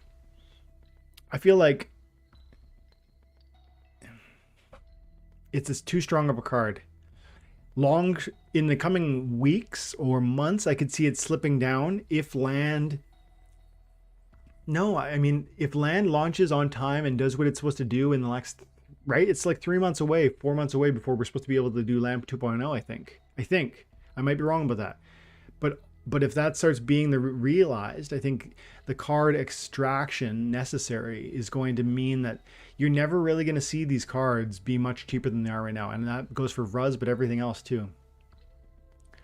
Thinking about pulling the trigger for 100 at 47 cents. I mean, if it goes to 40 cents, are you going to be heartbroken? You know what I mean? That's one of the things. Like, what if it goes to 60 cents and you didn't get 100? That's the other thing. Like, we can't just always think, well, I might not be buying the bottom. You have to also recognize you might miss the bottom. There's this tension where you never really know when you're investing something that's quality, whether or not now is a great time, or tomorrow is a better time, or yesterday was a better time. You never truly know. Eli, the community is definitely filled with diehards. Love it. Me too. Oscu Butters 323. There's a huge bid wall of 48.3 cents. And this is only on peak monsters. You don't see the bids on Splex, which might be even bigger at that price point. Yeah, that's a good call out. Thanks, Oscar.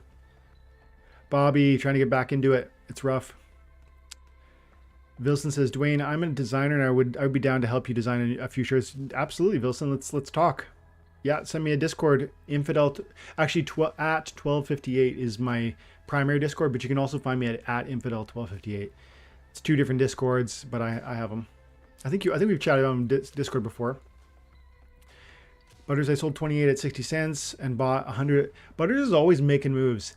He was telling me the other day about how he's like buying vouchers at, I think, 5 cents and then selling them at like 20 and then buying them back at 12 and now he's talking about moving his you're moving and shaking, pal. Also grabbed a totem off Hive Engine at 18. I've been snagging totems, man. I got 3 for 24 bucks each. Where are we at now on the totems? Market. No, hang on. Yeah, that's right. Market, other items. Where are my totems at? 26 bucks. I think, like, I would love it to get some of these, man. Like, I think this legendary totem is going to end up being a steal for that price point. I really think that. Because here's why. I think land's going to be massive. And if land's massive, the opportunity to double your production from a plot of land, which a legendary totem will, is enormous. That's my speculation, but that's my confidence, and I want it. But how do you pull 2,500 bucks out right now? Like, I mean, and if you had 2,500 bucks, you could buy 15 plots of land. If you had 2,500 bucks, you could buy, oh man, 100. Is it 100 plots of this? Is it 1,000 plots of this? I'm into the nightmare packs. I bought 15 yesterday. You know what I mean? Like, what are you buying? And what are you not? Because the thing is, you can't buy it all. I'm so excited for this, man. I'm tempted to sell some Legion packs. I'm tempted to buy, even to have some fun with some of these other packs. And I need more Rift Watchers, guys. I don't have nearly enough of some of these Rift Watcher cards. Chuny, I just put a message in the TNA Discord about selling my Vruz, looking at finances. What do you say here? Looking at finance my purchase of gold foils. Looking to finance my purchase of the gold foils. Yeah. I'm tempted to do the same thing, man. I think I'm going to regret not having the gold foil version. But right now, I'm not making any moves to try and get a gold foil version. Bobby says, doesn't seem to be a great card to me. The Martyr is the best thing about it. Oh, Bobby, no. Say it ain't so, buddy. Say it ain't so. 2 mana is the cheapest Martyr in the game. That's a full mana cheaper than any of the other Martyrs. That's huge. Even if that was all you got out of this card, that's huge. It's a dragon, so it's gonna be very versatile. It's extremely fast. At the I think the gold league levels, you get that second damage output, which for 2 mana you're getting 2 damage output. That's really powerful. And 6 or 7 speed at those highest levels. And the True Strike, which I kind of couldn't care about the True Strike, to be honest, but 6 or 7 speed, this is a strong card, man. But the question isn't just, is it a good card? The question is, for my bank account and for the money I've got access to spend into this game, would this be the card that moves the needle maximally for me? Because the answer to that is a totally different answer, and for you it might be a strong no, even though but it is a great card. This is a great card. Vruz is definitely a great card. This is what I mean about CP removal earlier, is that CP was there to make sure bots rent or buy cards, and then SPS player staking does the same. Yes, but there's problems with SPS player staking, like I suggested. But removing one to put in the other, we solve nothing. We just move bots' interest. Maybe that's true. Time to be determined. I might agree with you on this, Ilistios. Dwayne, what do you use to make your title screens for your video? I need to improve my look of my channel. Gathering, I'll quickly tell you. Absolutely. And anybody else who is listening and who covers YouTube, I strongly recommend you check out. There's a couple different things you could look for. One that's free is Snappa. Snappa.com, and you can create graphics, and there's a lot of functionality here. This is not sponsored. Obviously, I don't have any sort of sponsorship. You can take a picture for YouTube thumbnails, like whatever you want, and you create from scratch. Just make it black. You can grab these generic like starter points and run with it. And then you can, when you're in here, you can You can change the fonts and the text and how big the heading is, whatever graphics you want to use. Even the background can be changed, and you can search it. You can search keywords like whatever you're looking for. So Snap is good, and it's potentially free. I mean, you do have to pay for your account, but a screenshot of this it goes a long way. And lastly, I use Placeit. And this will be just a quick little shout out. I do not get sponsored by Placeit. I do pay Placeit for a yearly membership. I think it's $900. I think it's $90, but I can do as many of these as I want. And there's a million. This is my style, as you guys have seen.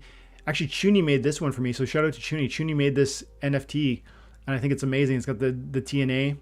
And I love the color combos. It's just beautiful. It's got that clock, right? So I threw, and because we were doing like a Splinter Talks with a Time and Attention guildmate, I use that tune. So I'd love to have Chuni. Anybody that loves this game, but definitely from YouTube members if you're interested, or Time and Attention guildmates if you're interested, let me know. But yes, Placeit is great, and they have this thing where you can do YouTube thumbnails.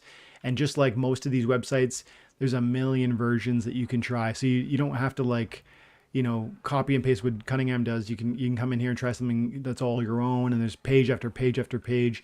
You can change the fonts and you can do whatever you want. So those are two amazing options. And one's free and one's not. 12, I see you use one of, there he is. He goes, I see you use one of the TNA NFTs for your latest video. Loving it. Is that a stamp of approval for the TNA sponsored tournament, referring to the Presidential Circuit Cup? Let's go throw a like over to the Chun always arranges the Presidential Circuit. Let's see, can I find it? I absolutely like the artwork, Chuni, like I said. And I have joined your tourneys before. Tourneys are not something that I play very often. So often I'll join one and I'll just forget to play. Like I said, busy. But if Chuni's running a tournament, guys get involved in it, and yeah, you got the amazing artwork, dude. There's some that wasn't the only one he gave me. There's some other cool ones too. Also referring to the barrier of buying SPS and DC, it's actually easily accessible with credit card on the website with Transact, and you just need to call them and remove the red flag on crypto. Man, I hear you, Listios, but for one thing, I don't want to do that, and I resent having to do that. And this is like the crypto degen in me. I don't want to seek the authority of others to decide how I spend my money. What really grinds my gears? When I took out my RSPs because I wanted to invest in crypto, this is now 7 years ago or something like that. I go into the bank and I'm like, okay, I want to take out all my investments because I'm certain about this. Just give me my money.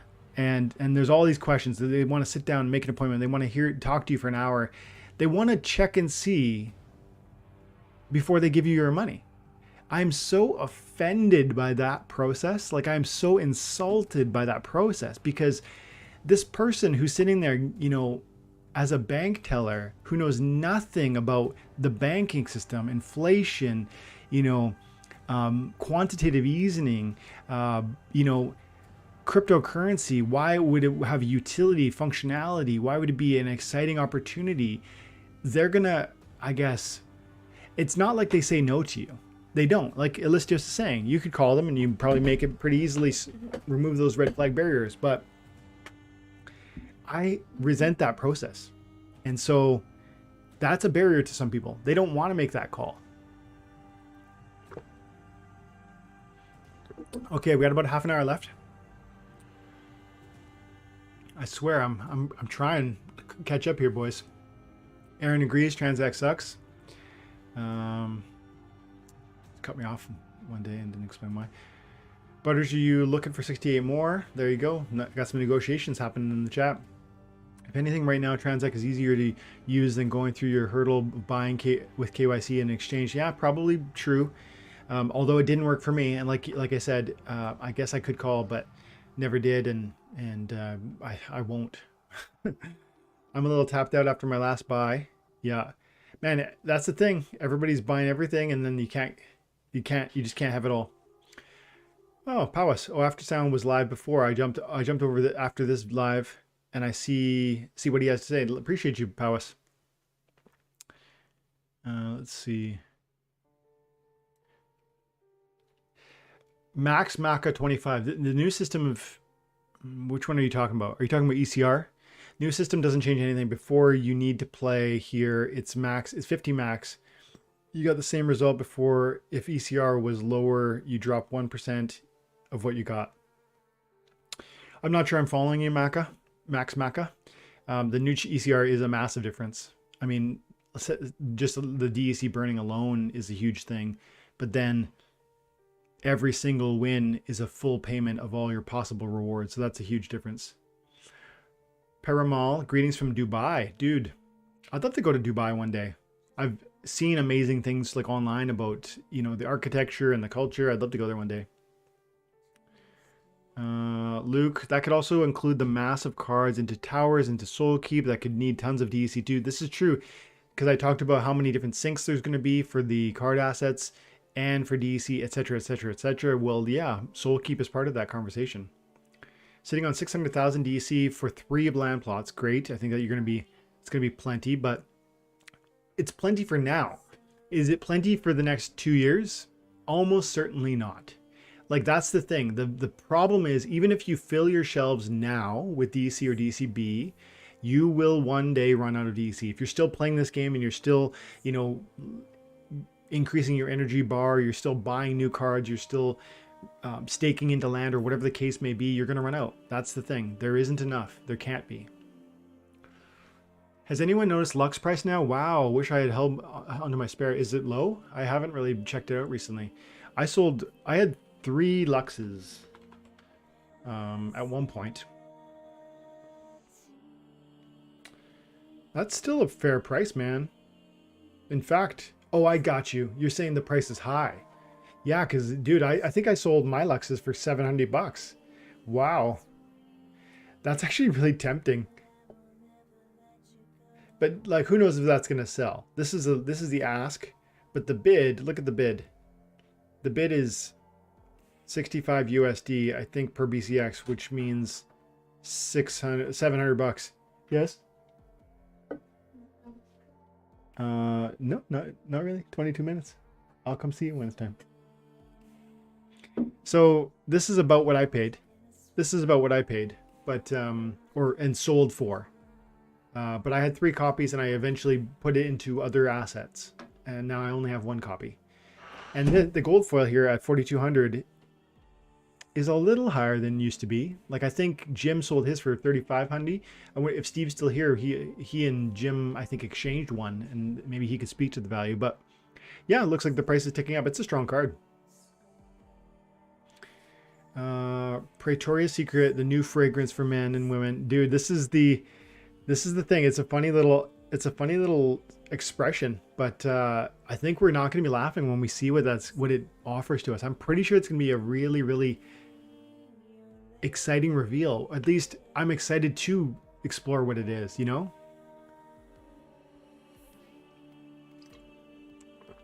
Isaac, good to see you, buddy.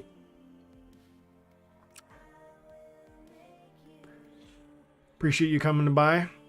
For player staking, from what I understand, it was about getting X reward based on pro rata of how much SPS league cap. Yeah. So like I think that's why there's a range. There's a bit of a range there. As I said on the town hall, they said they haven't even started thinking about that yet. I think they have in the past, but the question is, like, have they gone back to the drawing board? Because I think that's more the case. Aaron, I wonder if they have a pool of delegated SPS that people can request to get some new players who don't know the community can have access. I wonder if they will have a pool of delegated SPS that people can request to get some. Maybe this will be wrapped up in Nifty Arcade. Like, you could imagine Nifty Arcade is packaging assets so that you can borrow them for free. Why wouldn't they just wrap in SPS? Like, hey, I've got 5,000 SPS attached to this silver level account. Who wants to borrow it? That would be very easy, I would think.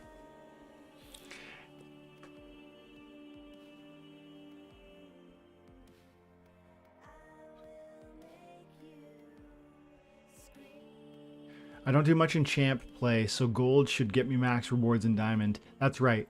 What you want is one level below at minimum, and if you can match the level you're existing in, of course that's fine too. Butters is the best person in the game to do an honest, quick, fair deal with. So that's nice of you to say, Chuny. Butters is a solid guy, and he's very generous. You guys should go check him out on Splinterlands TV. He's always handing out free things with the duck race. Black Coffee Butters, you had all the time in the world. Vilson, wish your kids the best, brother. Appreciate you, dude. Thank you, man. Yeah. Older one has gotten better. She's the one who's popped in twice here. She threw up on like Monday, just like couldn't eat anything, like nothing at all. And then Tuesday was okay, and Wednesday, is it Wednesday today? No, I think it was the other way around. It was Sunday she threw up, and then Monday was okay, and Tuesday was throwing up again. And then now it seems better. But then Baby Bear, the younger one, she had some big seizures. So it's been tough lately, guys. But it's yeah, thank you, Chuny. Aaron says, I have a family who plays in the higher ranks and claims Xbot is way better than Archmage. I use Archmage, so may make the switch. I think it is far superior, Aaron. I think it is absolutely far superior. Archmage I used to have, and it was strong. I never experienced Archmage getting my deck into Champion. My Xbot has soared into Champion. I am Champion 2 right now, and I am renting a few cards because it's so powerful. I actually want to equip it. That's the other thing too. This use of this bot has incentivized me to actually seek the marketplace and add, spend money on other cards because, hey, I actually might make it to Champ 1 in Wild. And look at this, I've got 62 end of season chests with like half of the season remaining. And, we're queued up to play a little bit later today. But yeah, it's very successful. And I used to use Archmage. I found that it is fine, but this is head and shoulders better than that. I'll tell you, said hi, Powis. $7 for gold pool right now. I wonder if it's like as we're talking about things are changing, Eli, praying for an amazing, smooth Easter season for your fam, Dwayne, and for everyone else too. Yes, I fully agree with that. That everybody would have an amazing weekend, this weekend and the Easter weekend. How many plots do I own, Aaron? I own 16 plots, but one of them I'm giving away. And that will be given away to possibly you or to anybody who supports the channel financially through super chats, through monthly support through the membership. If you become a member, you get access to special video content that we do already on the channel, some of which will never see the light of day, but you can enjoy. Others sometimes start off as member only and then reach the public eventually. And then lastly, if you drop a comment that turns into an amazing video, then of course I will give you a raffle ticket with which you can earn a plot of land. That'll be given away within the next probably 2 or 3 months, and I'll do a cool live stream where we'll do a big giveaway. So I have 15 plots that are mine, and I have 16 plots in total, I believe. So let's make sure I'm right about that. Items, other. 10 land plot claims, and then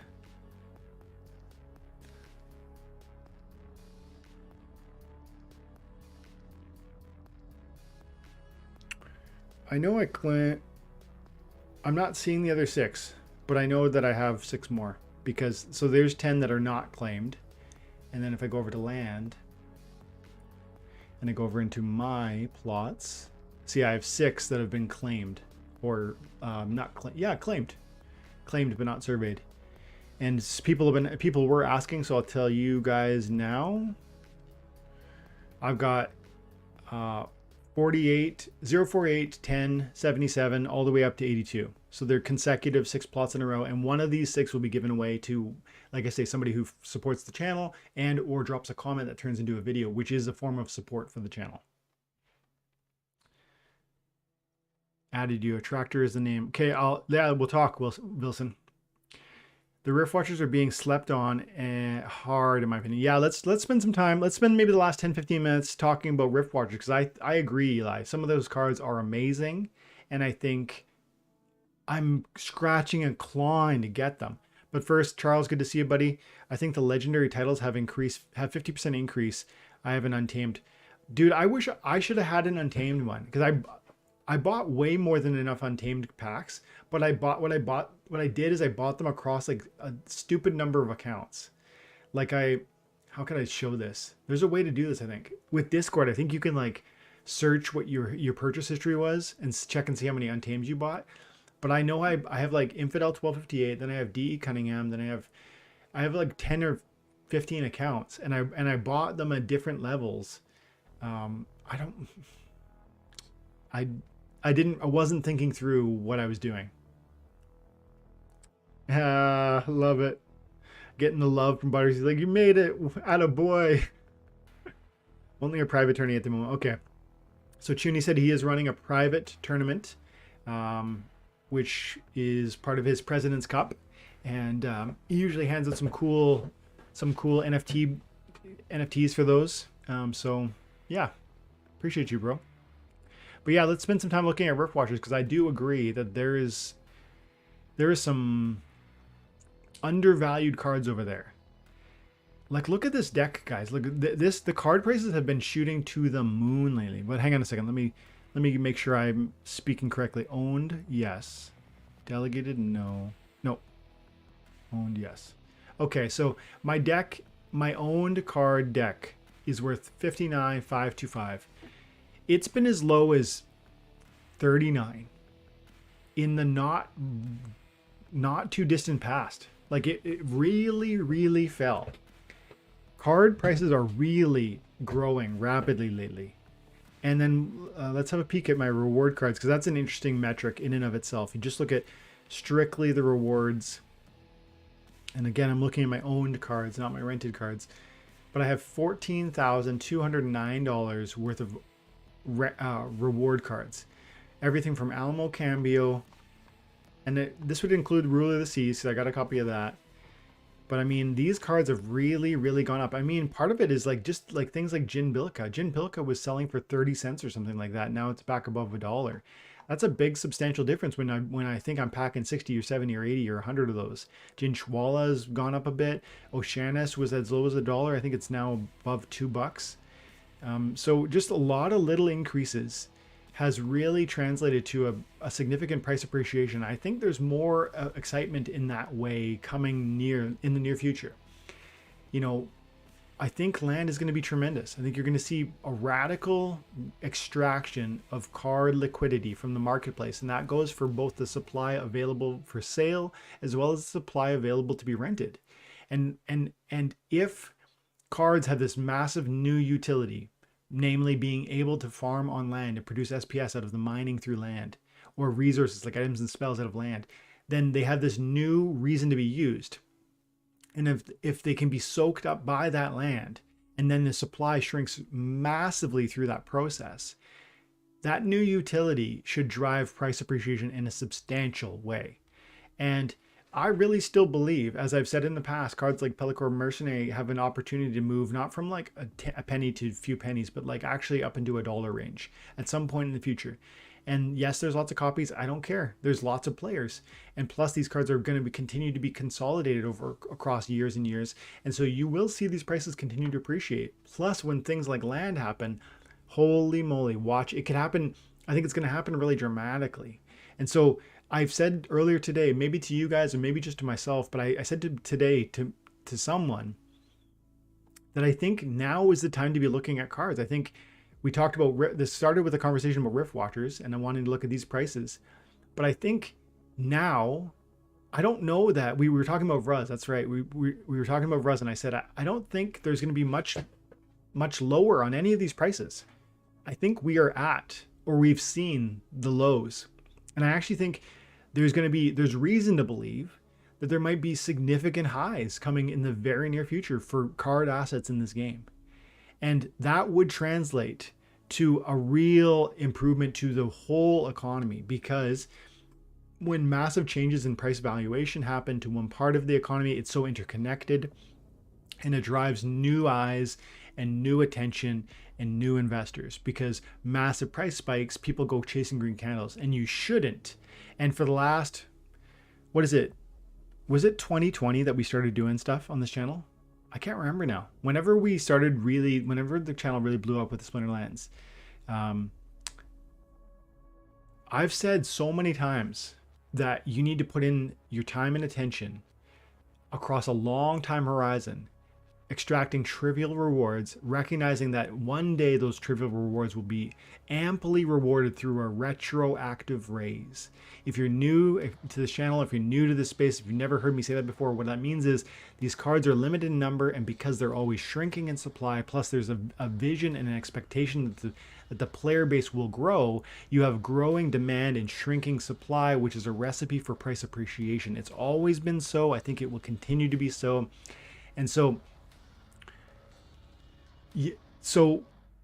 that's why I'm excited for investment in the game and for collection of assets through play, through time and attention.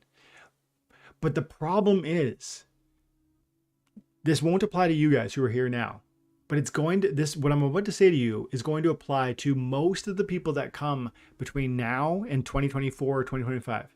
Most of the people that come moving forward are going to come in at a time when the cards are spiking 10x, 100x.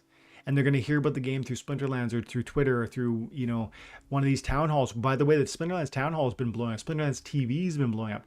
Like, the viewership's growing massively. And so there's this exciting attention that's growing. There's this wave, this swell that seems to be increasing. But the problem is those guys haven't been here for years accumulating assets that are trivial in nature. But you have. And so when they come rushing in and they think, oh, like prices have gone up, 1 cent to 10 cents, maybe I can buy it at 10 cents and watch it go to $1. Yeah, maybe you can. And actually, in some cases, probably that'll be true. But guys like you who have been accumulating them for free or through, relatively inexpensively through pack openings or whatever, that's where we're going to see that retroactive raise, because the prices, you've accumulated these assets that were worth a penny or 2 pennies or half a penny, and you thought nothing of it. But then one day it sells for $1 and you think, wow, my portfolio just grew 100x, even though I didn't add anything to it, because the prices of the assets within your portfolio multiplied significantly. And I think truly that many of the cards we see will end up being 10 to 100 times more valuable. And that's my posture with this thing. And I could be wrong. So don't, I guess take it with a grain of salt. But if you doubt what I said, then just explain to me how the supply demand mechanic I described perhaps doesn't apply.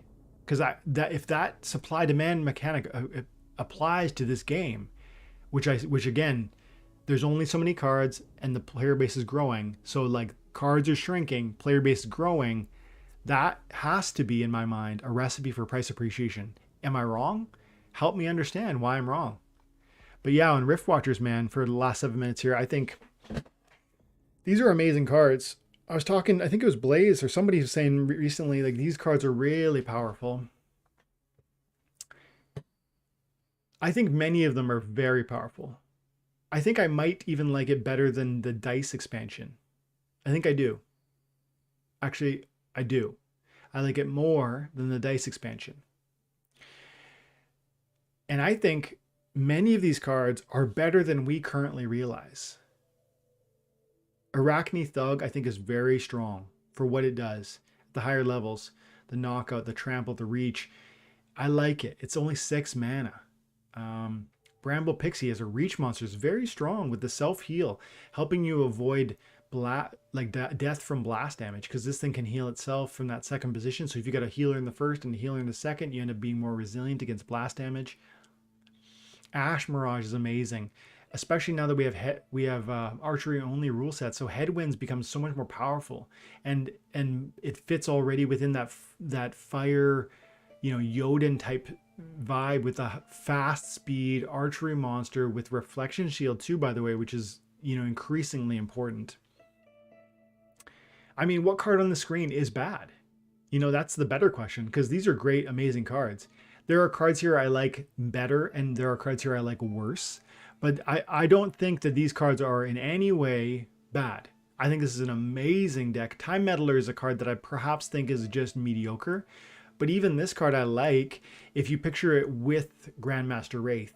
And something I said recently about these cards, it wasn't specifically talking about Rift Watchers, I was talking about the Modern League versus the Wild League. And if you recognize the fact that the evolution of the Modern League will mean that we soon, in the near future, once Rebellion comes out, whether that's 3, 6, 9 months away from now, at some point in the relatively near future, you're going to see the circulation of Untamed and Dice remove itself from the Modern League, which will radically transform the summoners that are available to perform and to play inside that Modern League. So right now the summoners look like these guys. You got your old Quid Yifts so you got your Dice summoners, which are really, pretty well, like, underwhelming, but they're going to be out of it. So that's going to be one less fire, one less water, one less whatever. But the other ones, there are two amazing dices, right? There's the Ouster, which I think gets a lot of play still, and there's Mylor. When Mylor disappears, what's that going to do for the green team? How is that going to imply, a greater use to, like, for instance, a Fernheart? Because again, there's a whole audience of people that play only within the Modern, and I think that's going to be the evolution of what cards are accessible within it is going to radically transform the meta. It has to, because cards like Mylor get kicked out. Cards like Kitty are going to get kicked out. And then where does Lily Shieldpaw find itself when there is no more Kitty in Modern? I think you're going to find that it becomes the card to play. Like, it becomes the go-to in some sense. And I think that if you bring that line of thinking to an analysis of the Riftwatcher pack and all of these cards that are in here, recognizing that Time Meddler, like I said, maybe is a bit meh in the current system, but then recognizing that Wraith will be Wraith is one of the best summoners in the game, in my opinion. Grandmaster Wraith will be even more of a beast in the Modern format when you remove some of those cards I just mentioned, like Mylor, like Kitty, like, Jodin. And not to say that Wraith is particularly susceptible to any of those, really, but he is strong now. Grandmaster Wraith will be even more strong when those cards are no longer an option in the Modern. What does that do for the price for cards like a Time Meddler? Because how can you have to reanalyze the meta at that time as certain summoners and monsters get shifted out. And so I think we are sleeping on these cards. I think 12, 13 cents for a card like this with a huge hit point base and a huge armor that ties in so well with a Grandmaster Wraith already. And then there's the magic only rule set nowadays and it's less than 10 mana for 15 hit points and it does damage. I mean, that's a strong card, actually. Now, I know it's only 2 damage. This is one of the criticisms. I know it's only 3 speed. That's one of the criticisms. But again, 15 hit points for 8 mana. It does some damage, and it actually can throw back too, right? Return Fire and the Thorns. And then you're going to get amp damage with your Grandmaster Wraith. So again, that partnership is very strong. So that's a card I don't love. And yet I feel like it made a strong argument for why it is a strong card. And I think you could go down the line and do that for all of these. And we just talked about some of the commons and rares, but very quickly, and we'll finish here, but these legendaries are serious, and I don't have them. I've got like a level 2 Raw. I think I've got a level 1 Cane Haste. I think I've got a level 3 Coral Lurker. I think I've got a max level Rune. Maybe a level 2 Redwood. I think I might have a max Flore, but I think of these cards, the only one I have maxed is probably Runemaster Kai and maybe Flore. I think Runemaster Flore. Agor, I might have a level 3, but all of the rest of them, I think I have a level 2 or 3. They're that good though. Like, they need to be bought, but with what money, guys? Like, where do I get it? Because I need way more SPS. I need way more DEC. What am I going to do? And what are you doing in this moment? And maybe I'll just leave it there. Thank you guys so much for coming to hang out. Please drop a like before you leave. And I'll probably clip some parts of this for a future kind of specific video, because as I've said before, there's one audience of people that'll enjoy a 2-hour conversation about whatever comes up, and there's an entirely different audience that'll enjoy a 10-minute clip about a specific topic. So thank you very much for being here. Thank you for all your support, whether it's supporting the membership. We got a Goldie, we got I think a couple of bronzes. Thank you guys, you're amazing. And I just appreciate you guys coming to hang out and talk Splinterlands. Thank you for all that you do. Have an amazing